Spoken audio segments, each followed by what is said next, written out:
Abuukar Cawaale Qaadiid oo maalmahan iskuulada magaalada Muqdisho ka waday ololaha ka hortagga qaadka ayaa maanta booqday iskuulka hoose dhexe sare ee Hoyga Xamar. Intuu ku sugnaa iskuulka ayaa waxa uu maamulka iyo ardaydaba kala hadlay inay ka qayb qaataan ka hortagga maandooriyaha. Intaasi kadib ayaa waxa uu horeen goobta ka hadlay Axmed Geedi oo ololeeyaha ka hortagga qaadka. Walaalkeen Abuukar Cawaale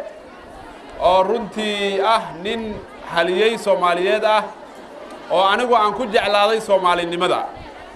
islaamnimada marka laga yimaado Abuukar waxaan ku jeclaaday saaxiibna kula Soomaalinimada waa ninka kaliya ee ka dhiidhiya in dhalinteenu ay muqaadaraad isticmaalaan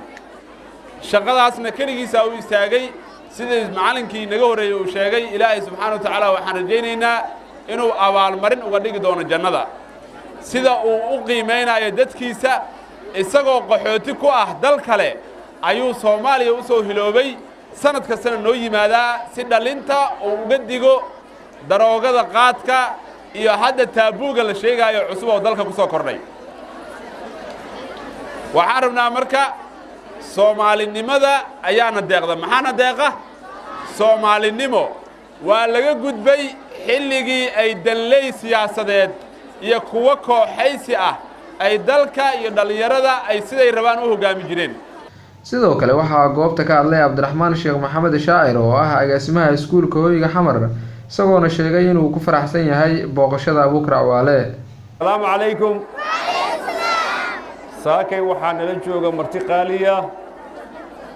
Masar Qaadiid waxaan u maleynayaa halkan wuxuu yimid 2 sano aan soo dhaafnay 2017 waa yimid 2018 waa noo yimid waxaan u maleynayaa wuxuu degan yahay meesha la yiraahdo London airportka markuu ka soo dego wuxuu yiraahdaa Hoyga Xamar hal ay geeyo soo amaan maaha ay hala sacbiyo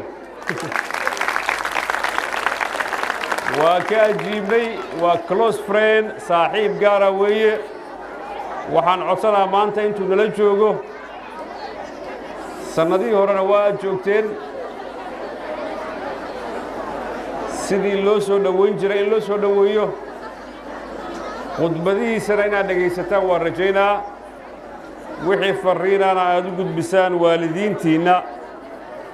asxaabtiinna iyo deegaanka aad ka timaadeen.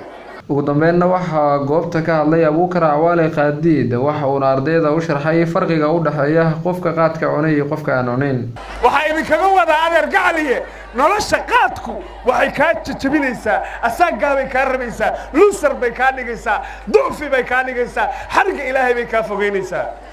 nolosha qaad la'aanta ahna